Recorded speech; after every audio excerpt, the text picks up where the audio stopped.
Hello everyone, you are very warm welcome to our channel BL story teller. और आज मैं आपके साथ शैंगवन फैन फिक्शन शेयर करने जा रही हूँ, blind Z with servant boy का नेक्स्ट पार्ट।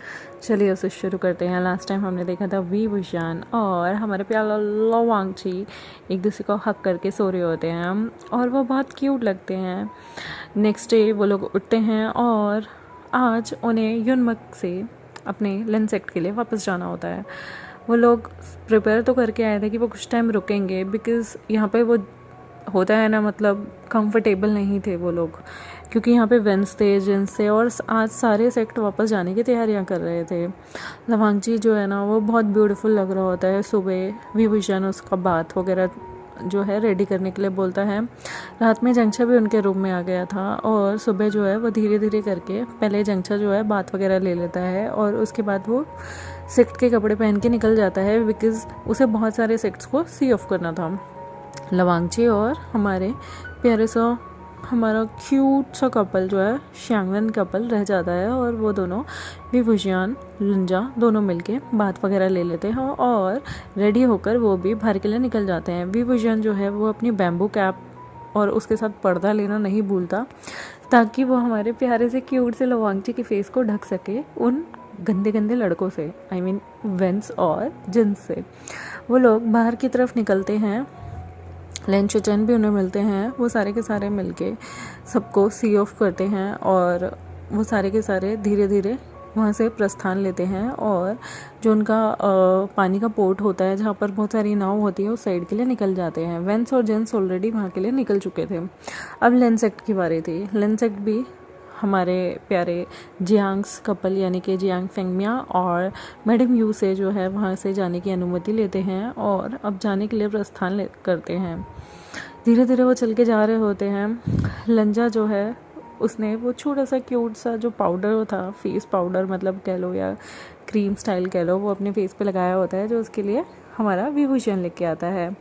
और उसने जो है वो जो टसल्स के साथ जो वो प्यारी सा जेड था वो भी अपने कपड़ों पे लटकाया होता है, जो विभूषण उसके लिए लाया था। विभूषण उसके लिए जो भी लाता था ना उसके लिए मतलब सबसे कीमती गिफ्ट हो जाता था और वो बहुत क्यूट सा लग रहा होता है। धूप में एकदम चमक रहा होता है, बिल्कुल सूरजमुखी की तरह, और इतना क्यूट, इतना प्यारा, इतना चौबी चीक्स वाला लगता है ना। वो आराम से विभूषण का हाथ पकड़ता है और विभूषण ऐसे जैसे बच्चे ज़ोर ज़ोर से हाथ हिलाते हुए चलते हैं ना, ऐसे चल रहे होते हैं। वो भी अंकल जियांग और मैडम जियांग से जाने की अनुमति लेते हैं, शिजे से मिलते हैं और उन्हें छोड़ने के लिए जंगछा और बहुत सारे जियांग के डिसिपल्स जा रहे होते हैं। जंगछा ऑलरेडी पहले चला गया होता है, बाकी के जो जियांग डिसिपल्स होते हैं उन्हें लेके चलते हैं। मैडम जो लैन चंचन थी वो भी उनके साथ निकल पड़ती हैं। हमारे शिजान जिवोजन भी वहाँ के लिए निकल लेते हैं। वो भी सबसे अलविदा लेते हैं और जाते हैं। जाते जाते बहुत सारे लोटस के सीड्स जो हैं वो जो हमारे जियांग यानली होती है हमारे विभूषण को देती हैं और बहुत सारे मतलब फूड आइटम्स देती हैं, जो कि पैक्ड फूड आइटम्स जैसे होता है ना उस तरह से।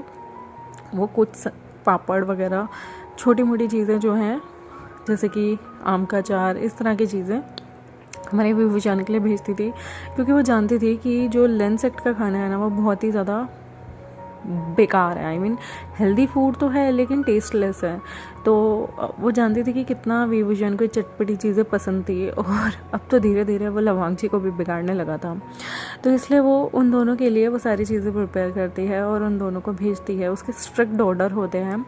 उसने बहुत सारी दालों को भिगोकर उन्हें पीस कर सुखाकर उसकी भी बहुत सारी क्रंची यानी कि बहुत तरीके के स्नैक्स बनाए हुए थे और मसालेदार चटपटे स्नैक्स ऐसे, जो कि लवांगची ने कभी नहीं खाए थे। जैसे कि उसने जेली तैयार करवाई थी मैंगो की और हमारे स्ट्रॉबेरी की, कीवी की, इस तरह से जेली के पापड़ बना के, आम पापड़, स्ट्रॉबेरी पापड़ और कीवी का पापड़ बनवा कर वो उन लोगों के लिए भेजती है। पापड़ इन द सेंस चिपचिपे स्टिकी सी एक चीज़ होती है, उसे वो कड़क सा पापड़ नहीं होता, एग्जैक्ट आम पापड़ होता है, स्टिकी सा जेली टाइप में आम का, और उसके अंदर काली मिर्च और नमक लग के खट्टा मीठा सा टेस्ट वाला और वो सारी चीज़ें भेजती है क्योंकि वो जानती थी कि विभूषण के साथ रहते रहते अब लवांग जी को भी इन चीज़ों के चस्के लग गए हैं। ऑल्दो वो चीज़ फिर भी सिंपल खाना प्रेफर करता है, बट विभूषण तो विभूषण है यार। अगर वो लवांग जी को कहेगा ना तो लवांग जी कभी मना कर ही नहीं सकता खाने से।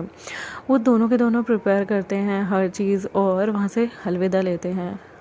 लेकिन जियांग यानली ऐसी बंदी थी जो उसे मदरली फीलिंग देती थी विभूषण को, तो उसे छोड़ते हुए ना थोड़ा विभूषण को तकलीफ़ होती है, उसकी आंखों में भी आंसू आते हैं और वो गले मिल के कहता है शिजे सच में मतलब मैं जंगछा से लड़कर जी सकता हूँ, लेकिन पता नहीं जब भी मैं आपको छोड़ के जाता हूँ ना मुझे बहुत बुरा लगता है। मुझे ऐसा लगता है जैसे मैंने अपना घर खो दिया हो। हालांकि लेंसेक्ट मेरा दूसरा घर है, जेवोजुन भी मुझसे उतना प्यार करते हैं, लेकिन आपका प्यार एकदम मुझे मेरी माँ की याद दिलाता है। और वो दोनों गले मिलते हैं। सच में विभूषण को थोड़ा सा मतलब दिल में फ़ील हो रहा होता है, जियांग यानली को भी हो रहा होता है, लेकिन वो रोते नहीं हैं, बट होता है ना एक अटैचमेंट। बस वो सी ऑफ करते हैं, जाते हैं, अपना सामान उठाते हैं। वो दोनों मार्केट से होते हुए, मार्केट से जो एक लेंटर्न होता है वो विभूषण खरीदता है ताकि वो जिंगशी के बाहर लगाए। वो उसने पहले भी रंग बिरंगा ड्रीम कैचर लिया हुआ था।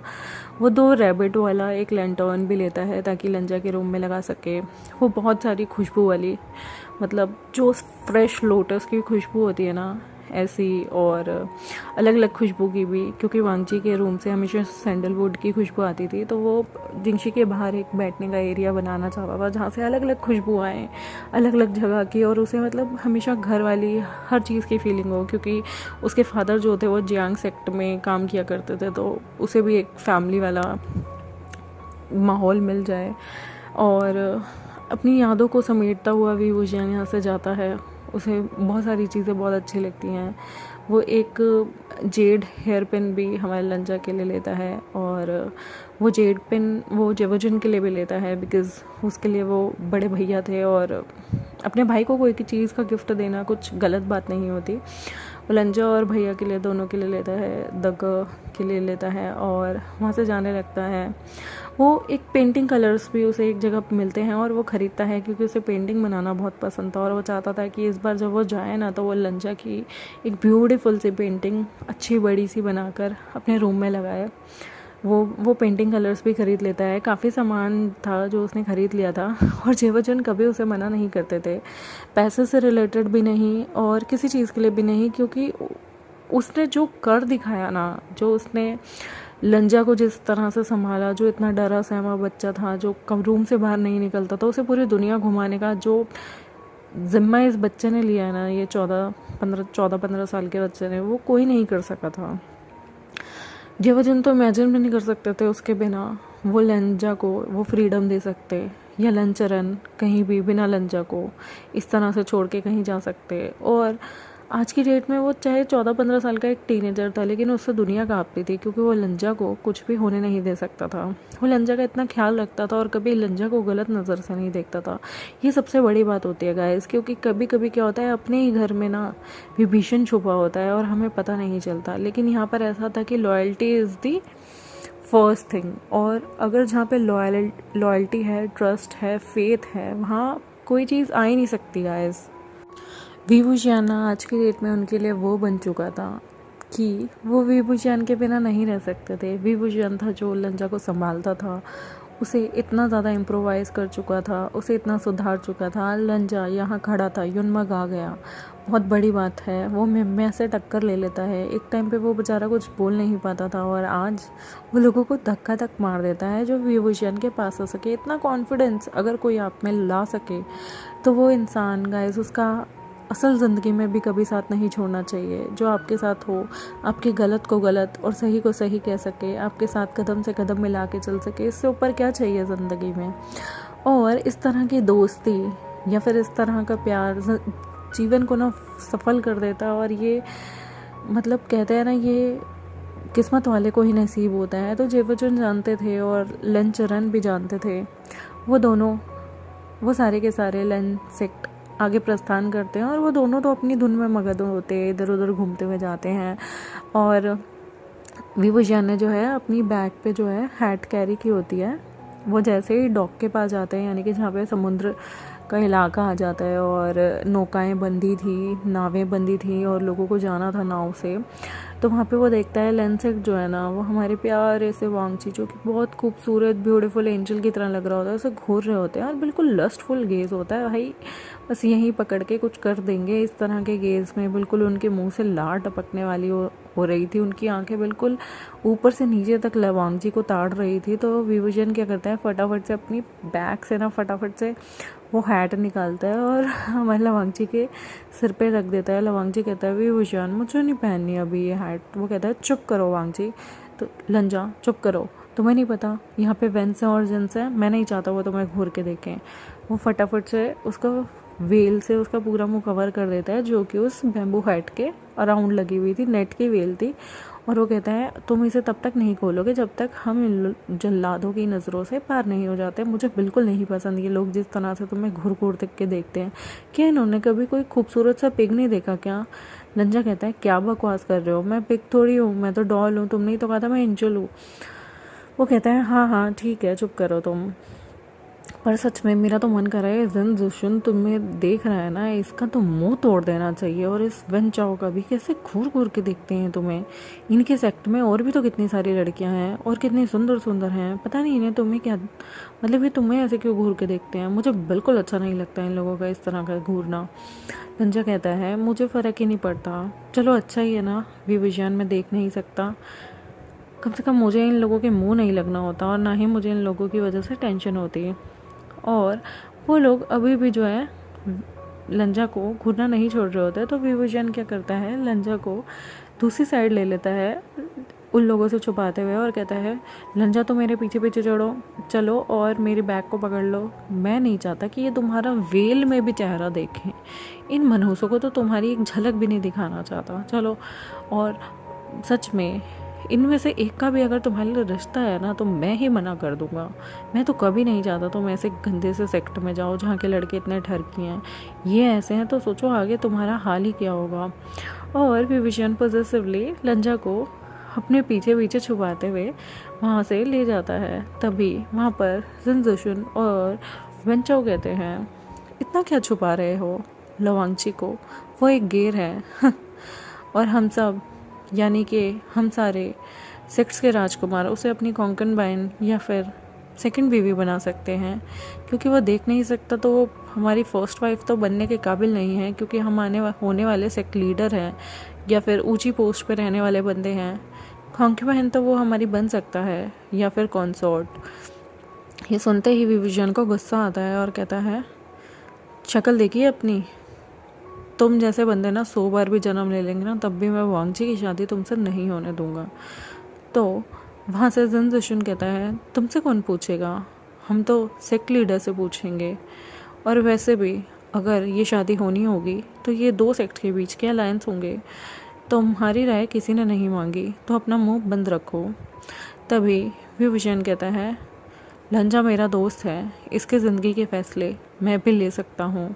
माना कि जेवजुन और अंकल लैन कोई गलत फ़ैसला नहीं लेंगे, लेकिन अगर 1% भी उन्होंने कोई गलत फ़ैसला लेने की सोची भी तो मैं उन्हें ऐसा करने भी नहीं दूंगा। और मैं जानता हूँ जेवजुन तुम जैसे लफंगों को तो कभी भी वांगजी का पार्टनर नहीं बनने देंगे।